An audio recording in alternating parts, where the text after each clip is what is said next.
Hello दोस्तों, तो स्वागत करता हूँ एक बार फिर से आपके अपने इस यूट्यूब चैनल पे। तो दोस्तों, अपनी चल रही थी एनिमल हस्बेंड्री की क्लास है और उसमें हमने पढ़ लिया था पहले पशुओं का आमाशय के आधार पर वर्गीकरण पढ़ा था पिछले वीडियो में। और आज के इस वीडियो के अंदर हम पढ़ने वाले हैं कि पशुओं को चिन्हित करने की प्रमुख विधियों के बारे में और कैसे पशुओं को चिन्हित किया जाता है, इसी के बारे में आज के इस वीडियो में हम बात करने वाले हैं। तो फिर चलिए शुरू करते हैं आज के इस वीडियो को। तो सबसे पहले बात कर लेते हैं हम पशुओं को चिन्हित क्यों किया जाता है। तो जैसे कि मान लें हम कि एक झुंड है पशुओं का, उसके अंदर गाभिन पशु कौन सा है, दूध देने वाला पशु कौन सा है और जो पशु बीमार है वो कौन सा है। तो इनकी पहचान कैसे की जाएगी? फिर अगर उन पे अलग अलग चिन्ह बना दिए जाए, उनको प्रतीक डाल दिया जाए अलग अलग तरीके से, तो हम पहचान सकते हैं कि ये पशु कौन सा है, ये ब्याने वाला है, ये दूध देने वाला है, ये बीमार पशु है। तो इस प्रकार से उनको पहचान सकते हैं। तो उनको पहचानने के लिए चिन्हित किया जाता है अलग अलग विधियों से। तो उनको चिन्हित करने की 5 विधियां हैं जिनसे उनको चिन्हित किया जाता है। तो कौन कौन सी विधियां हैं, अब हम उनके बारे में विस्तार से बात करते हैं। तो इसमें पहली विधि आती है टैटूइंग विधि। टैटूइंग या गोदना, टैटूइंग अंग्रेजी शब्द है और गोदना हिंदी शब्द है।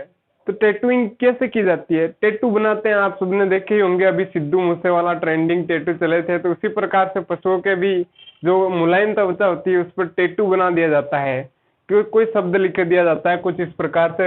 और ये जो टैटू होते हैं किससे बनाए जाते हैं? टैटूइंग नाम का एक यंत्र होता है, उसके द्वारा बनाए जाते हैं। और पशु के कान के अंदर की जो मुलायम त्वचा होती है उसके अंदर ये बनाते हैं।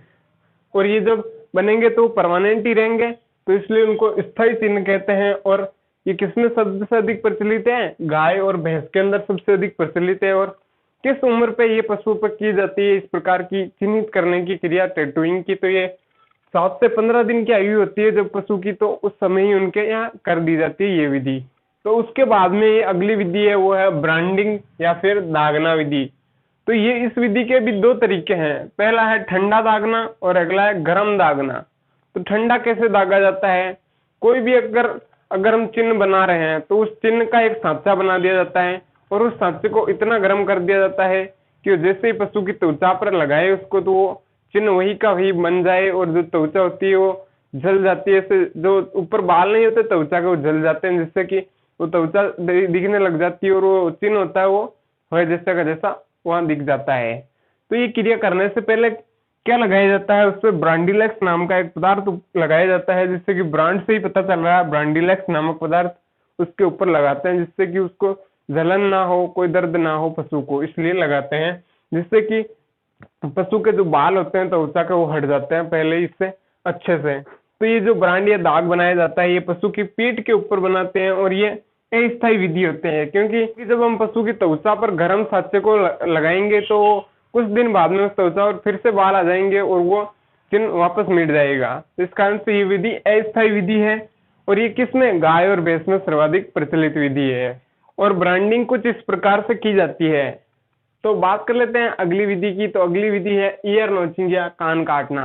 तो इस विधि के अंदर किन के कान काटे जाते हैं? सूअरों के कान काट दिए जाते हैं। कुछ इस प्रकार से सूअर के कान काट दिए जाते हैं। और जो कानों में कट लगाया जाता है वो किस आकार में लगाया जाता है? वी या चौकोर आकार का कट लगाया जाता है सूअरों के अंदर। उसके बाद में बात कर लेते हैं अगली विधि की।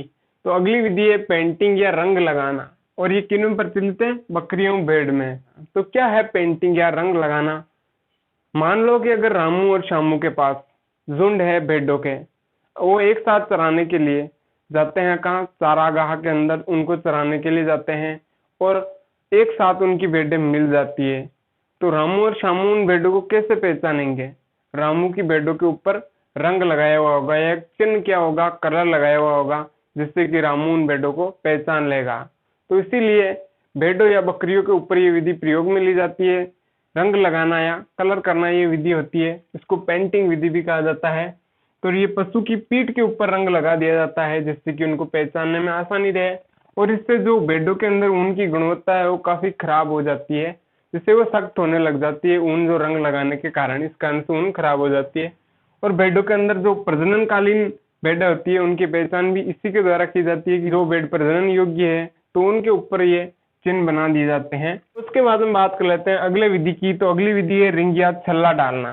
तो ये विधि किन में प्रचलित होती है? पक्षियों के अंदर ये सर्वाधिक प्रचलित होती है, जैसे कि बटेर हो गए, कबूतर हो गए, तितर आदि उनके ऊपर ये विधि प्रयोग में ली जाती है। उनको प्लास्टिक या एल्यूमिनियम का टैग पक्षियों के गले में डाल दिया जाता है। तो उसके बाद हम बात कर लेते हैं हम ईयर टैगिंग की। तो ईयर टैगिंग किसमें की जाती है? पशुओं के अंदर ये ईयर टैगिंग की जाती है। आपने देखे होंगे पशुओं के कानों पे जो छोटे छोटे छल्ले लगाए हुए होते हैं, उन पे नंबर लिखे होंगे। तो इस प्रकार से उन पे टैगिंग की जाती है। तो दोस्तों आशा करता हूँ कि ये जो पशुओं को चिन्हित करने की विधियां हैं वो आपको अच्छे से समझ में आ गई होगी। तो आज के लिए इतना ही, मिलते हैं अगले क्लास में। तब तक के लिए जय हिंद, जय भारत।